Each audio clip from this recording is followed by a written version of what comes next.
اتر دارند جوانان سعادت مند پند پیرے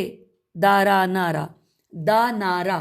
آگے چلتے ہیں، چوتھے نمبر پہ ہے جلوس مہندی اور سیج. آئیے اس بارے میں جانتے ہیں. یہ بات کسی وضاحت کی محتاج نہیں ہے کہ شبیہ اس چیز کی بنائی جاتی ہے کہ جس کی کوئی اصل موجود ہو. مثلا ہمارا علم سرکار وفا کے علم کی شبیہ ہے، ہمارا تعزیہ سرکار سید الشہداء کے روضہ اقدس کی شبیہ ہے، ہمارا جھولا شہزادہ علی اصغر علیہ السلام کے جھولے کی شبیہ ہے. اس کے بعد لکھا ہے کہ ہر شبیہ کی کوئی اصل ہوتی ہے جس کی نقل بنائی جاتی ہے، مگر معلوم نہیں کہ یہ جلوس مہندی اور گھڑولی بھرنا اور سیج نکالنا کس اصل کی شبیہ ہے، کیونکہ تمام محقق علماء کاملین اور مستند مورخین کے بیان کے مطابق میدان کربلا میں جناب شہزادہ قاسم بن الحسن علیہ السلام کے عقد و ازواج کی کوئی اصلیت اور حقیقت نہیں ہے، بلکہ یہ بالکل ایک بے بنیاد قصہ ہے اور اس کی حیثیت ایک افسانے سے زیادہ نہیں ہے. 9ویں صدی تک کسی کتاب میں اس کا کوئی نام و نشان تک نہیں ملتا. سب سے پہلے ملا حسین وائز کاشغی نے 9ویں صدی میں اسے اپنی کتاب روضۃ الشہداء میں اکثر دوسرے روایات و واقعات کی طرح بے حوالہ و بے سند درج کیا، اور اس سے تریہی نے منتخب میں اور اس سے آقائی دربندی نے اسرار الشہادت میں اور اس سے مزید کچھ بزرگ بار لگا کر عرب و عجم کے روضے خوانوں نے لیا، اور اسی طرح رفتہ رفتہ یہ بے بنیاد قصہ عوام میں مشہور ہو گیا. حالانکہ تمام علماء محققین اس قصے کے پڑھنے اور سننے کو حرام اور ناجائز جانتے ہیں. تفصیل کے لیے ہماری کتاب سعادت الدارین فی مقتل الحسین علیہ السلام کی طرف رجوع کیا جائے. Bracket close. نیز محدث نوری کی کتاب لولو مرجان اور مولانا شاکر حسین امروہوی کی مجاہد اعظم حصہ اول اور شہید مطہری مرحوم کی کتاب فریاد ہائے مطہری پر تحریفات عاشور بھی اس سلسلے میں قابل دید و داد ہیں، یا اس موضوع پر لکھے گئے بعض مستقل رسائل جیسے نزہۃ المشتاق اور رسالہ البیان المبرہن ملاحظہ کیے جائیں. پس جب عقد کا کوئی اصل واقعہ موجود ہی نہیں تو یہ نقل و شبیہ کس کی ہے؟ پھر لکھا ہے کہ علاوہ بری مہندی کا لگانا نوشے کے لیے صرف جائز ہی ہے، کوئی ایسی اسلامی لازمی رسم تو نہیں ہے کہ اگر مہندی گوندنے کے لیے پانی نہ مل سکے تو میدان کربلا میں اسے آنسوؤں سے تر کرنے کا افسانہ گھڑا جائے. اور جہاں تک گھڑولی بھرنے کا تعلق ہے تو یہ خالص ہندوانہ رسم ہے جس کا اسلام کے ساتھ دور دور کا بھی کوئی تعلق نہیں ہے. اور سیج جو کہ یہ ایسا لفظ ہے کہ جو اپنی بہن اور بیٹی کی نسبت سن کر ہی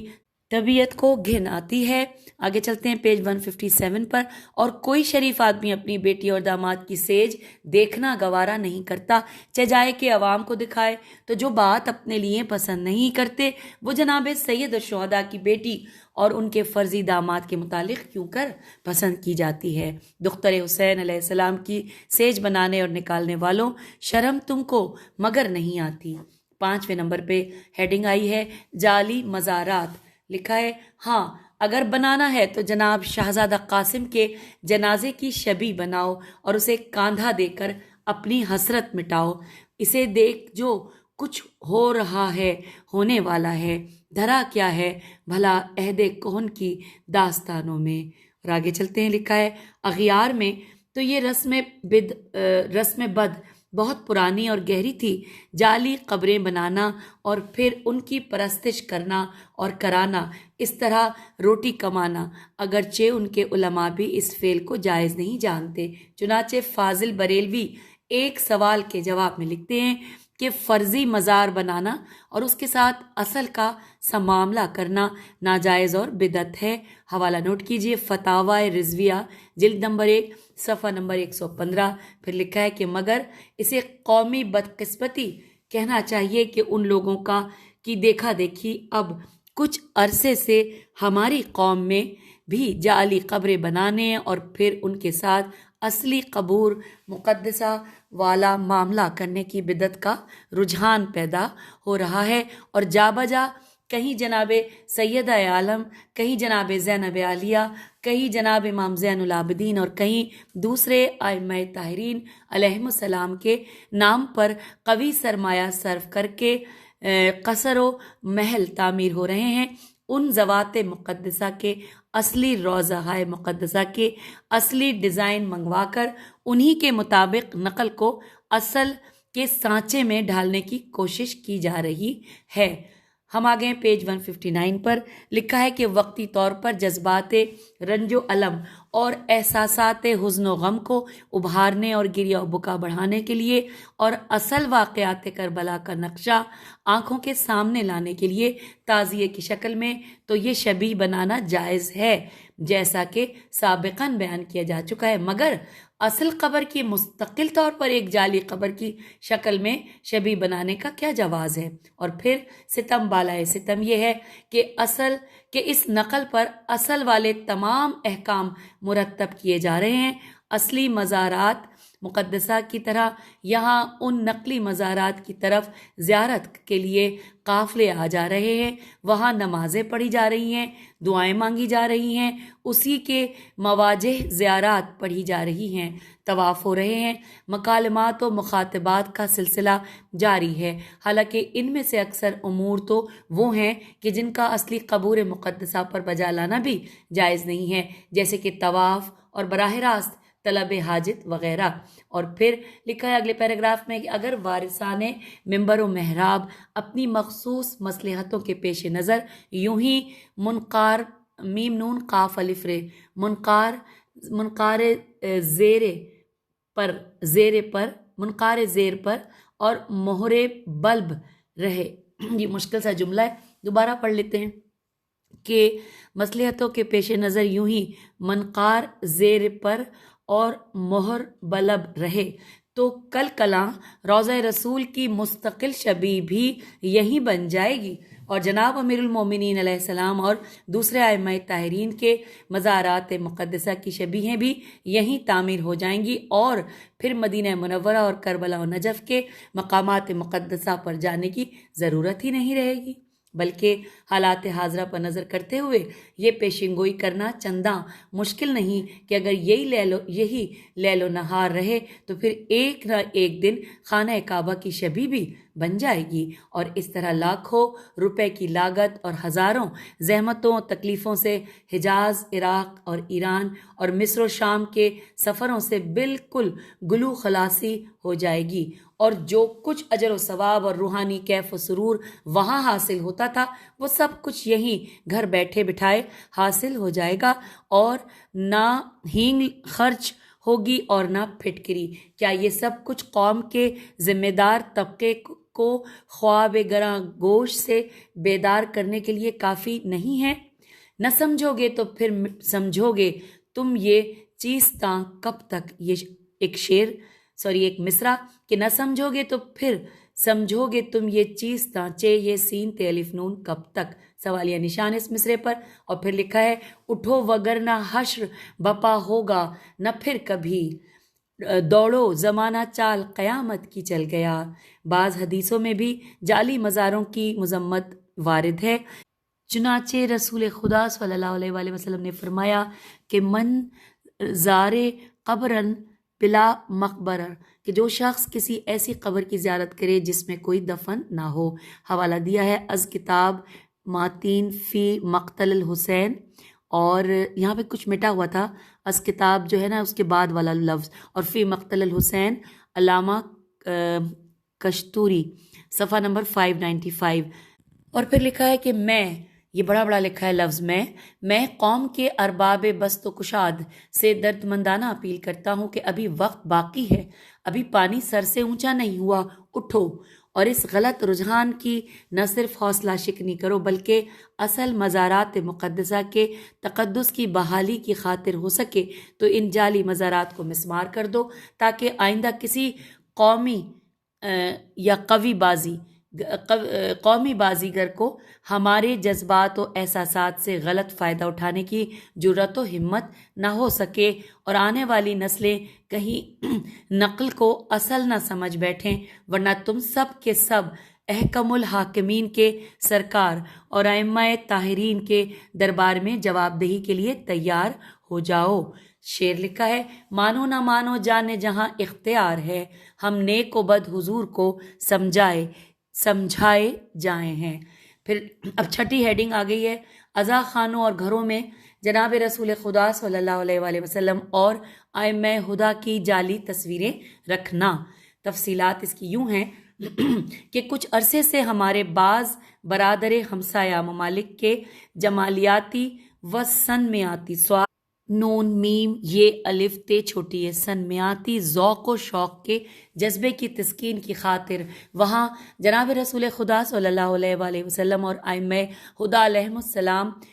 کی جعلی تصویروں کی اشاعت اور ان سے عزا خانوں اور مسکینوں کی زیبائش میں افزائش کرنے کا رجحان و میلان بہت عام ہو گیا ہے، اور ان کی دیکھا دیکھی یہاں بھی یہ رجحان روز افزوں ہے۔ حالانکہ یہ حقیقت اظہر من الشمس ہے کہ جس قدر اسلام نے تصویر سازی اور تصویر نوازی کے غلط جذبے کی حوصلہ شکنی کی ہے اس کے دوسرے مذاہب میں نظیر نہیں ملتی، مگر سچ ہے کہ یہاں ایک مصرع کہ جنہیں ہو ڈوبنا وہ ڈوب جاتے ہیں سفینوں میں۔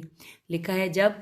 لوگوں نے دیکھا کہ ان ذوات مقدسہ کی اصلی و واقعی تصویریں تو ملتی نہیں ہیں، کیونکہ موجودہ فوٹوگرافی تو ان کے دور میں تھی نہیں کہ کوئی عیار فوٹوگرافر غیر ارادی طور پر آنن فانن ان کی تصویر کھینچ کر محفوظ کر لیتا اور آنے والی نسلوں تک پہنچاتا۔ باقی رہی مجسمہ سازی یا قلمی تصویر سازی کے طور پر تصویر کشی، تو جناب رسول خدا صلی اللہ علیہ وآلہ وسلم ہوں یا دوسرے ائمہ ہدیٰ وہ اس غیر اسلامی فعل کے لیے کس طرح آمادہ ہو سکتے ہیں۔ اور یہاں پر لکھا ہے کہ یہی تھے دو حساب سو یوں پاک ہو گئے، یہی تھے دو حساب سو یوں پاک ہو گئے، حیران ہوں پھر معاملہ ہے کس حساب کا۔ تو جھٹ اپنے خیال کی بے مثال قوت کا سہارا لیتے ہوئے خیالی تصویریں بنا ڈالی اور پھر لگے دیوی دیوتاؤں کی طرح ان کی پوجا پاٹ کرنے، جس کی شریعت مقدسہ اسلامیہ میں ہرگز کوئی گنجائش نہیں ہے اور نہ ہی ان کی خرید و فروخت جائز ہے، چونکہ ادھر ان جعلی تصویروں کی نسبت بہت ہی بزرگ و برتر ہستیوں کی طرف ہے، لہٰذا یہ یقین رکھتے ہوئے بھی کہ یہ من گھڑت اور جعلی و خیالی ہیں ان کی بے حرمتی کرنے کی جسارت بھی نہیں کی جا سکتی، ادھر ان کے رکھنے اور ان کا بے پناہ احترام کرنے کی اجازت بھی نہیں دی جا سکتی کہ یہ مداخلت فی الدین ہے۔ لہٰذا اس مسئلے کا حل یہ ہے کہ ان کو کسی محفوظ جگہ پر دفن کر دیا جائے یا انہیں دریا کے سپرد کر دیا جائے۔ پھر آگے چلتے ہیں، نمبر 7 ہیڈنگ ہے قدم گاہ نبی صلی اللہ علیہ وآلہ وسلم و علی علیہ السلام و دیگر تبرکات نبوت و امامت۔ آئیے اس بارے میں جانتے ہیں۔ لکھا ہے کہ اس میں کوئی شک نہیں کہ جس چیز کی نسبت جناب رسول خدا صلی اللہ علیہ وآلہ وسلم یا ائمہ ہدیٰ علیہم السلام کی طرف ہو جائے وہ اس نسبت کی برکت سے لائق تعظیم و تکریم بن جاتی ہے، مگر یہ اس صورت میں ہے کہ وہ نسبت واقعی ہو، جیسے ان ذوات مقدسہ کے لباس کا کوئی ٹکڑا یا کوئی اور ایسی چیز، مگر جب وہ نسبت ہو ہی بے بنیاد اور غلط محض، جیسا کہ کئی ایسے مقامات ہیں جہاں پیغمبر اسلام یا ائمہ طاہرین علیہم السلام کے کئی آثار بیان کیے جاتے ہیں، جیسے بیت المقدس کے سواد خے بڑیے سخرے یا سواد نون ہیرے بڑیے پر قدم رسول کا نقش، سری نگر میں منہ مبارک، لاہور کی بادشاہی مسجد میں حضرت صلی اللہ علیہ وآلہ وسلم کے جوتے اور امامہ وغیرہ، یا حیدرآباد سندھ میں مولا علی علیہ السلام کا نقش قدم، حالانکہ تاریخی طور پر ان باتوں کی کوئی اصلیت و حقیقت نہیں ہے، اور ان میں سے اکثر مقامات تو وہ ہیں جہاں ان حضرات کا تشریف لے جانا قطعاً ثابت ہی نہیں ہے۔ نیز تبرکات نبوت و امامت خاندان رسول کے خواص یعنی ائمہ اطہار کے پاس ہوتے ہیں، نہ کہ عوام الناس کے پاس۔ علاوہ بری ان نقوش قدم کا بے ہنگم اور بے ڈول ہونا بھی اس بات کی قطعی دلیل ہے کہ یہ ان ہستیوں کے نقوش قدم نہیں ہو سکتے جو حسن و جمال اور تناسب اعضاء اور ان کے اعتدال میں فخر یوسف تھے۔ ان سب باتوں سے قطع نظر چونکہ ہمیشہ ثبوت بذمہ مدعی ہوتا ہے، تو ہم مطالبہ کرتے ہیں کہ جو لوگ ان چیزوں کو اصل حقیقت سمجھنے کے دعوے دار ہیں وہ ان کا کوئی قطعی ثبوت بزم عقلاء میں پیش کریں، ورنہ دعویٰ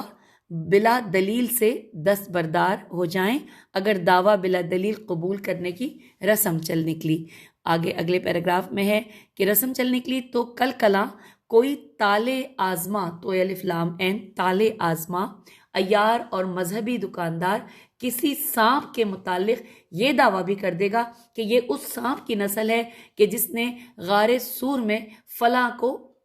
ڈسا تھا، اور یہ شیر کا بچہ اس شیر کی نسل ہے کہ جس نے روز عاشوراء سرکار سید الشہداء کی لاش اقدس کی حفاظت کی تھی، تو آپ اس کا کیا جواب دیں گے؟ الغرض ان مختلف آثار کو حقیقی سمجھنا اور پھر بطور تبرک ان کو مسح کرنا اور ان کو چومنا چاٹنا بالکل غلط ہے اور غیر مسلمانوں سے مشابہت ہے، لہٰذا اس سے اجتناب لازم ہے اور اس غلط رجحان کی حوصلہ شکنی واجب ہے، تاکہ کوئی عیار راہزن اسلام کے رہنما کے روپ میں لوگوں کے دین و ایمان پر ڈاکہ